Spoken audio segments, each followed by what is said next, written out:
Hello, everybody, and welcome inside another edition of The Wrap-Up. Dan Myers, Nick Buckler, and Dan, wow, what a great week for Detroit sports. Am I right? Oh my gosh, I completely avoided the sports pages on the newspaper or online. It was just so frustrating. Where to start? I would say, hey, Cleveland, we know how you feel, but yeah. Yeah, they're partially responsible for it. They brought the brooms twice, and it was a rough go for us. Needless to say, the Red Wings drop their series to Tampa in 5 games. Then the Tigers have lost 7 of 9, 6 of 7, and now have been swept 4 straight now. Get swept by Cleveland, the Indians, the Redskins, the Squantos. They just take it down. And then the Pistons get swept. It's not a good week, but Pistons fans are still feeling up about their team for some reason. They dropped 4 in a row to the Cavaliers, and every game was close except for Game 2. If they would have won Game 1, it would have been a whole different series, obviously. We'll talk about them later. Right now I want to get to the Detroit Red Wings. A disappointing season. People are going to say you should be happy you're even in. No. I'm going to say absolutely not. That's the 3rd straight year the Red Wings have been eliminated in the first round. They haven't made it out of the second round since 2009. So you tell me how that's a good year. This is getting old. Yeah, and where do you start? I mean, do you want to start with the management or the players? There's so much that needs to be done, and it's frustrating to figure out where to go. I think depending on where you go with management, it sort of shifts where you're going to go with the player situation. And unfortunately, it's still relatively a fresh wound as far as getting knocked out this early. So yeah, it's only going to be a matter of time before we figure out where they're going to go with Ken Holland. He's on the chopping block as far as social media, as far as the Detroit newscast is concerned. So we'll see. It's going to be very interesting to see how they want to handle that. If I were that. Mike Ilitch, I'd fire Ken Holland yesterday. Yeah. The guy has no burning passion, it seems like, and he's, I just know that. No, dude. Let's win. Let's put a team out there. I'm starting to see who the mastermind was. It was Jimmy Nill. Mm-hmm. When Jim Nill left, the Red Wings went down, and look at what he's done in Dallas. Immediately trades for Tyler Seguin. He signs Patrick Sharp. He gets Johnny Oduya, although he's been a disappointment. He trades this year for Chris Russell to shore up their defense. John's on defense. And what I want to point out is Patrick Eaves is playing on the second line up there and doing well. And, remember last season when we traded for Marek Zidlitsky and Eric Cole? Eric Cole from Dallas. We gave up 2 third-round picks. They were third-round picks, both named Matthias. Matthias Janmark is playing on the top line right now with Jamie Benn in Dallas. So what Eric Cole, he played in 3 games for the Red Wings. Let's go back to a couple deadline deals that Ken Holland has done. This year, nothing. Last year, Zidlitsky and Eric Cole, 2 dinosaurs. Neither one really factored down the stretch. The year before, we traded Patrick Eaves and Cal Yarncroke, who, by the way, Cal Yarncroke playing on the top power play unit in Nashville, and he's amongst their leading scorers. Oh, weird. Who do we get? We got David Legwand. Yeah, he was a great pickup. He's now playing in Buffalo. That's how you know his career's over. The year before that, I don't even remember. I'm trying to go back. But nothing has made sense since they signed Marian Hossa in the offseason. His top 4 salaries, the top 4 contracts on the books for the Red Wings, other than Pavel Datsyuk, for length of time and average salary per season, Johan Franzen, he'll never play again in the NHL. Jimmy Howard, that speaks for itself. Zetterberg, a declining captain. Steadily declining too, unfortunately. And the third is Jonathan Ericsson, the worst player on our team. The loyalty to the veteran players is what sets us apart from other people in a bad way. Everyone was like, this is class. Yeah, back when they were loyal to players who were actually good. You can't be loyal to a guy like Jonathan Ericsson, who might have cost them the series single-handedly. But why can't they scratch Jonathan Ericsson? Makes no sense to me. They can scratch Quincy, who had been one of our better players. There's a bunch of free agents coming up for the Red Wings, and they're going to have to make decisions if they bring them back or not. Kyle Quincy is an unrestricted free agent. Peter Mrazek is a free agent. Riley Sheehan is a free agent. Darren Helm is a free agent. Danny DeKeyser is a free agent. The list goes on.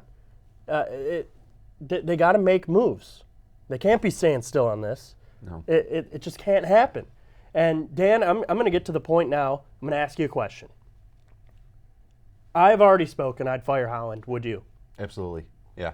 And I think if you the right guy for the job is obviously Steve Yzerman. And I think he'd come back here in a heartbeat. He never moved. His family never moved. He still lives here in the off season.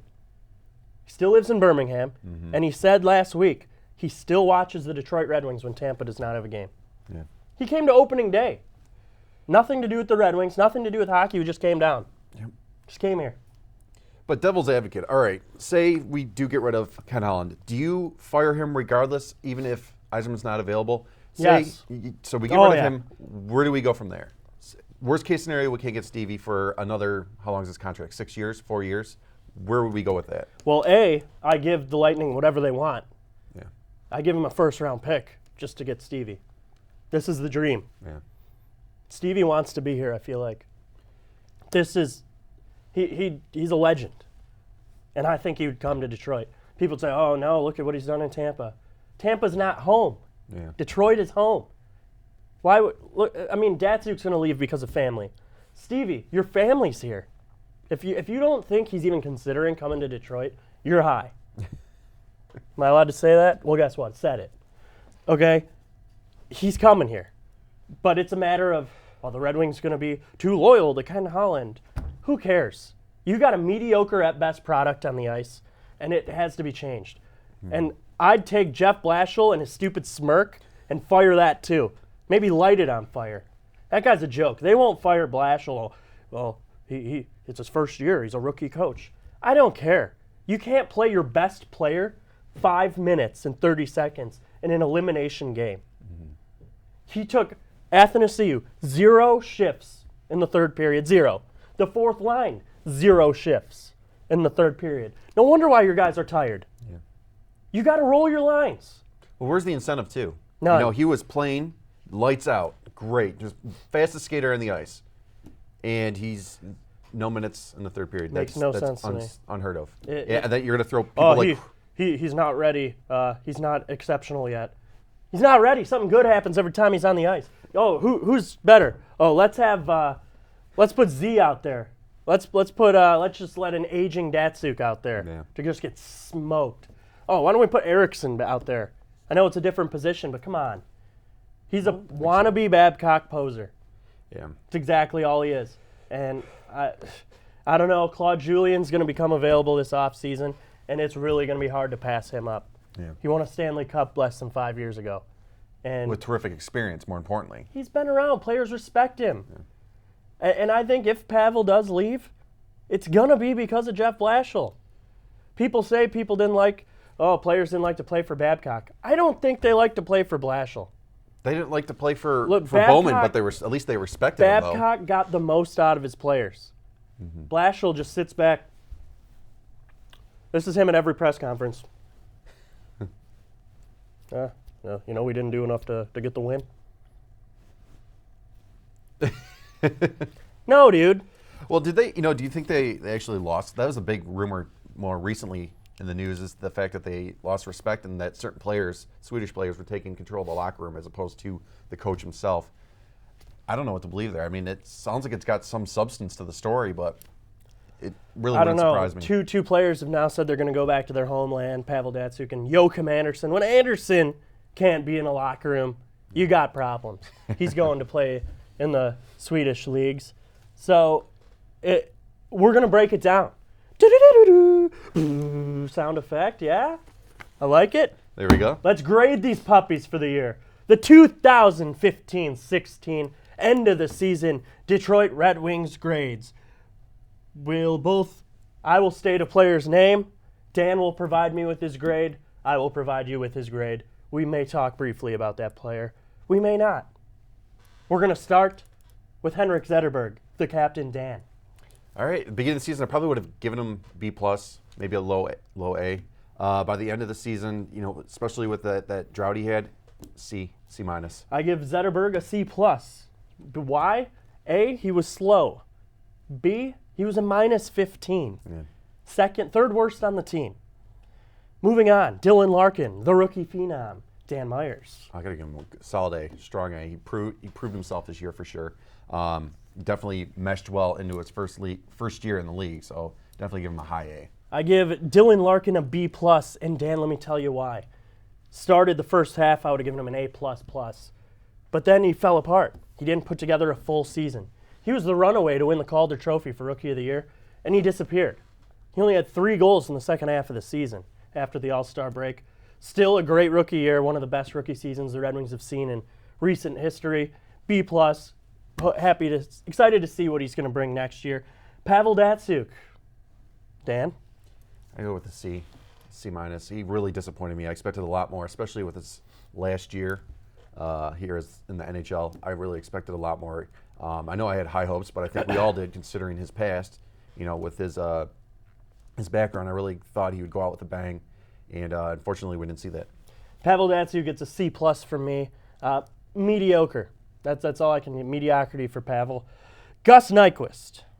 Really, this guy has so much potential, but I didn't see it this year, Dan. Probably low B, high C. He's got some solid points, but I expect a lot more.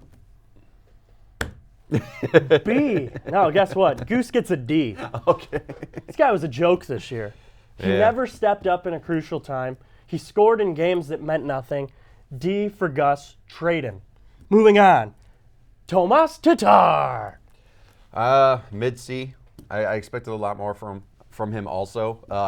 He did have points, but I feel like they weren't as important as they should have been. When we really needed a beeline player like him, we really need him to show up at certain games, especially towards the last games of the season. We really need our smaller guys, less effective guys to show up and be there. And unfortunately, he wasn't there. I give him a solid C as well. Really would have liked to see him get going. Him and Gus had so much potential coming into this year. Neither guy really took the stranglehold on the ice time or the spot they were given. Therefore, he gets a C. Justin Abdelkader started the year with a hat trick. Ended the year minus 16, second worst on the team. Dan. With that minus 16, it does say a lot. That's not good, but I feel he contributed a lot. Whether it was the physicality, putting points on the board, just making his presence known on the ice was important for me. So I got to give him a B. I give Abdelkader a C. I think he's one of the dumbest players on the team. The Red Wings will have great pressure. They might be on a power play, and he'll just run over the goalie. He just is careless. Crucial moments, does dumb things. Not a player I'd want on my team. I don't get how people are going to say he's going to be the next captain. It boggles my mind. This guy is so careless on the ice. Do I like that he steps up for teammates? Absolutely. But, anyone could get their face caved in when a teammate gets cheap-shotted, if you will. Abdelkader gets a C, and I'm hoping it's for see you later, even though they just extended his contract. Mike Green acquired in the offseason. An offensive defenseman, didn't really get the offensive numbers he had hoped for this year. Dan, what'd you give him? I got to give him a C. I feel like he's more of a roller coaster going up and down. He had some terrific moments, and then also he just had some real moments I was really yelling at him at the TV screen when I'd watch. So yeah, I got to go with a C. I give him a B-. One of the better defensemen on the team this year, which isn't saying a lot. Brad Richards also acquired this offseason, won 2 Stanley Cups, including one last year with Chicago. What do you got? He didn't really entice me too much. I really wasn't impressed, so I got to go with a C also. I give him a B- as well. Really liked what he did down the stretch. Really stepped up his game when he was playing on a line with Pavel Datsyuk.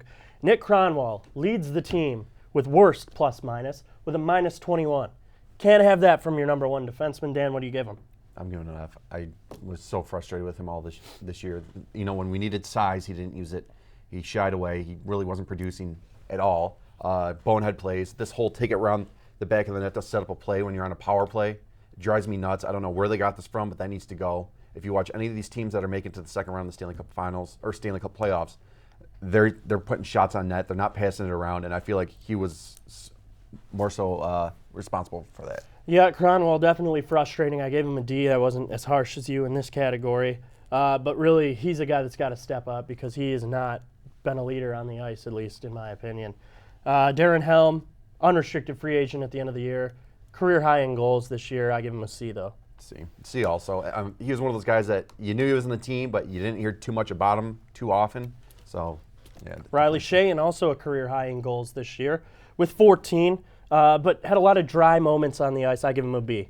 Yeah, I'm going to go with a C again also. Yeah, he's just – a lot of these guys, you know they're on the team, and you didn't hear too much about them. I mean, yeah, they might get lucky one of these days and get a, top 3 stars from a key play or an assist. But other than that, I really wasn't too impressed. Luke Glendening, I give him a B. This guy's a guy that you got to have on the ice in crucial moments to grind, wear down the other team's top line, and win faceoffs. I give him a B. Yeah, B-. He definitely can make himself known, and he really can be a big contributor to the team as far as wins, points, assists, and we need more of that from him. Danny DeKaiser, local kid, playing defense. Really didn't have as good of a year as you had hoped. Career high in goals, though. He did dent the twine 8 times. I give him a B-, and I really think he still has a bright future on D. I want to give him a C, low C. Yeah, I really wish he would use his size, his physicality. A lot of his goals were just fluff goals that we really didn't need in key moments, and that's important to me, especially with the defenseman. All right, Dan, this next one I think me and you can say at the same time. Jonathan Erickson, 1, 2, 3, F. All right, moving on. Brennan Smith, I give him a D+. It would have been an F, except for his play in the playoffs. Boosted him up. I still think this guy, I still don't hate him as much as a lot of people in Detroit. He still has upside, but he's just got to put his full repertoire out there at the same time. He didn't really do that until the playoffs. Playoffs saved him from getting an F. I give him a D+ for the whole year. I want to give him a C. I really did not like him at the beginning of the year. If you were watching the game with me, you probably heard some expletives yelled, followed by his name on my half. I did go to a couple of games, and I go, what's going on with this guy? Why do we keep hanging him around? I feel like he's a crucial player that actually, he won't throw points on the board, but he sets up plays. He can prevent plays, and he really impressed me. So as the season went down the line, I felt more impressed with him, and I'm glad we have him. Hopefully he can turn things up next year. Andreas Athanasiou, they call him AA. I'm going to call him AAA. Throw another A on the end of that because that's what he got. Just frustrates me that he didn't get the playing time he deserved. I give this kid an A. He was always all over the ice. The only problem I think he had was his skates weren't sharp enough a lot because he fell a lot, but so did Dylan Larkin. This guy had a 17% shot percentage, by far led the team for the regular season. Needed more ice time, AA, bright future. Absolutely. I know. I felt like I was watching my son, being deprived from playing minutes. He played terrific. He's shown himself. He's proven himself that he belongs in the league. And you felt like yelling at the coach because your kid's not getting enough time on the ice. So yeah, I definitely give him an A. Kyle Quincy. Let's go with a lower C. I give him a C as well.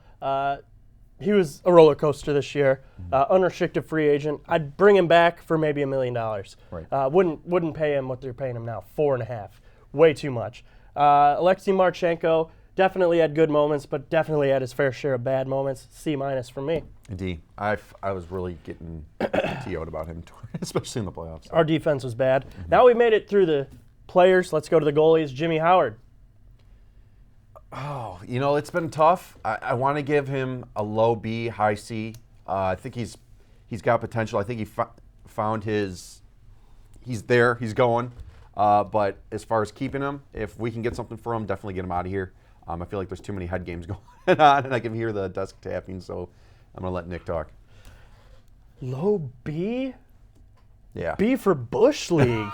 My God, Jimmy gets a D. He was terrible this year. But look at other variables though. Look at the defense that was in front of him. He had 2 twin towers in front of him blocking his shot from a lot of these point shots. Look at the defense that played in front of Peter Mrazek at the beginning of the year. Yeah, he stole them some games. Peter's the reason they made the playoffs. You could say Howard played well at the end. No, he didn't play well. He just played better than Peter was playing. Yeah. Peter would have had an A. By the way, I give Jimmy a D. I don't know if I said that yet. Peter gets a B-. Would have been an A, although his play down the stretch wasn't where he or we would like it to be. Definitely played better in the playoffs, though. Definitely our goalie going forward. Can't come into next year with Peter and Jimmy. Got to make the move on one of them. Hopefully it's Jimmy Howard. Peter gets a B-. Yeah, I would give him a B+. I was really impressed. He did have some issues towards the end of the season that I think he fought with, but I was really impressed overall. Head coach Jeff Blashill. there was a lot of hype at the beginning of the season. I think we gave ourselves a cup this year before we even realized what we had. We're 3-0. Yeah. We beat Toronto, Carolina, and Tampa. Bring us the cup, baby. And we lost 5 straight. Yeah, and I think I'm gonna give him a D. I feel like he was outcoached a lot this season, especially when it came to a couple games against Mike Babcock. They definitely outcoached him. It's easy as that. Yeah, he was. He has coached these guys before, but he really needs to. I think he needs more experience before he actually hand the whole team over to a guy like Jeff Blashill. Yeah, he gets an F from me. Definitely a failure. I don't care if you think, oh, well, he's a rookie coach. He's got time. Get the jitters out. Absolutely not. This is the Detroit Red Wings, all right? You don't have growing pains. There's no time for that here. F, F, F. Awful. Ken Holland, his leader, yeah, well, definitely. He led the way to Loserville. Right into the ground. Another F. Ken Holland must be fired. They won't do it, though, because they're classy. Enough classy. Let's win hockey games. You're not going to win with Ken Holland. Right. And you know what? What do you give Holland? Oh, I think you and I can say Like it together Z? again. Right. 3, 2, 1. Z minus. All right. Yeah, bad. Yeah. We already touched on it. Definitely need to have a lot of changes this year. I'd get a backup goalie, trade Jimmy Howard for whatever you can get for him. Do whatever it takes. Contact the Lightning. Get Stevie Y, because now or never he might build a dynasty there and not ever want to come back. So get him while you can. Acquire something on defense. Anything. I'm available. I don't even play D. I'll play. Hit me up. Fire sale. Clean house. Yeah. You can clean house and still make the playoffs next year. It's the beauty of the NHL. I want one more thing before we're going to change.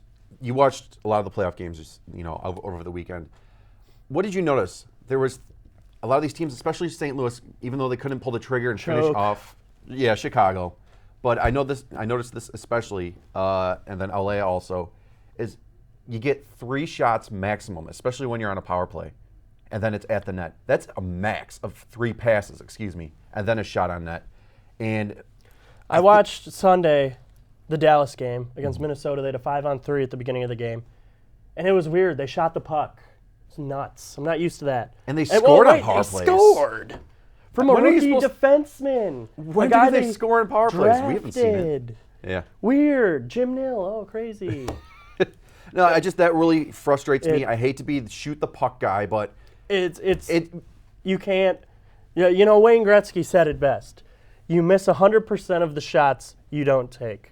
and you lose 100% of the games of the shots you don't take or The capitalize. Red Wings lose on 100% of the games. power plays. You don't score a power play goal. Anyway, moving on. Pistons get swept. I don't know if you saw Game 4. Reggie Jackson shooting a 3 at the buzzer. Was he fouled? I say yes, he was. If you're LeBron, they call it. 3 shots, you lose. Guess what? Cry me a river. Pistons get swept. Justin Bieber gets his concert in Cleveland. Boo-hoo, boo-hoo. Yeah. It was fun while it lasted, Pistons fans, all 7 of you. But here's what happens. It's a bright future for this team. They got a good young core. Let's sign a free agent. Mm-hmm. Let's make a trade, make a splash. You're only a couple pieces away. And if Andre can learn how to shoot a free throw, you can have him in the game at the end. And you might win 2 games against Cleveland. But point of the story is they didn't win a game. Yeah, you need your star player to be making free throws. That's really embarrassing. I really wouldn't give Drummond the contract he wants or he's asking for. You can't make the most basic of plays. I mean, aside from a layup, you're supposed to be knocking in 100% of your free throws, or at least in the 80s. I heard a lot of comparison. Well, look at Shaq. He didn't make free throws, and he was still effective. He still shot Shaq, 60%. Yeah, he made more than Drummond half percent, shoots 30. 35% of his free throws. Worse in Shaq NBA made history, by the way. 65. Yeah. So when he starts throwing up Shaq numbers, then we can compare them. But until then, forget about it. Breaking news. We're losing viewers talking about basketball. Moving on. Let's touch on the Tigers real quick. They're awful as well. It's brutal in Detroit right now at the sports. Don't forget, we still have the Lions, and they didn't even play, and they still lost. But the Tigers were swept. Miguel Cabrera's hitting 220. Justin Upton's hitting 230. Brad Ausmus is still your manager. Justin Upton can't judge a fly ball. They've lost 7 and 9. They're in 4th in the division. You got swept by Cleveland, the disgrace, the mistake by the lake. It's bad. All right, this is a bad time. Okay, Ausmus isn't going to go off on his team. He's not going to yell at guys and call guys out. It's too early in the year. There's still 160 games left. Who cares? In 2006, Jim Leland goes into the locker room after they start, or the clubhouse, after they start 8 and 7. He felt that the team was giving up. They had just lost to Cleveland 10-2. 2006, mind you, 10 years ago, about the same time of the year. Tigers are now 8 and 9. Sad. So he goes into the clubhouse after he felt his team gave up before a West Coast swing.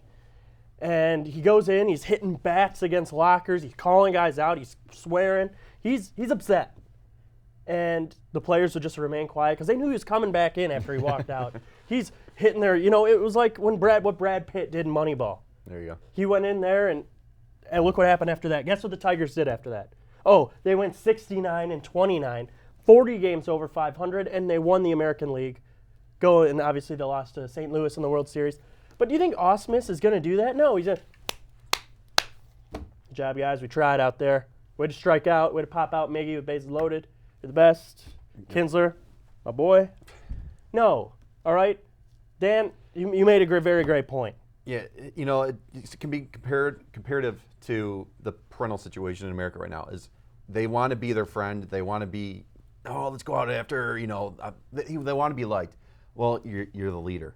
You have to be responsible for their actions. You have to teach them the right way. They're not always going to like you, but in the future they'll be all right. So stop trying to be their friend. Stop trying to fit in with the guys, mucking it up. If they don't like you after a game, after you ream somebody out, too bad. You know what, though? I guarantee you they'll be better for that. And, they really need to just get their butts kicked by Ausmus or by somebody to come in and set this team straight. I feel like it's just too lackadaisical, and they really just need to turn this thing around. I never thought I'd say this, but I kind of miss Jim Leland. Yeah. I hated him at the end of his tenure here. You know what, though? He was always good for a post-game press conference. You'd always see the smoke billowing out from his ashtray. I just think we played good today. I need cigarettes. Yeah, seriously. Plain and simple, they can't wait too long. End of May, they're still struggling. Fire him. Gardenhire's available. Anything is better. Omar Vizquel, give him the reins. Gene Lamont, I don't care. Oh. Okay, maybe not Gene. That guy, I feel like, just sleeps there. Giving out his signals. Like, no, dude. No. They need help. They need help fast. 2 rookie coaches in Detroit that it's a little too early. Oh, I guess we're wrapping it up, huh? We're wrapping it up, just like this piece of paper. Hopefully next week, we're still with you. For Dan Myers, I'm Nick Buckler. Stay classy. Wait, is that a thing?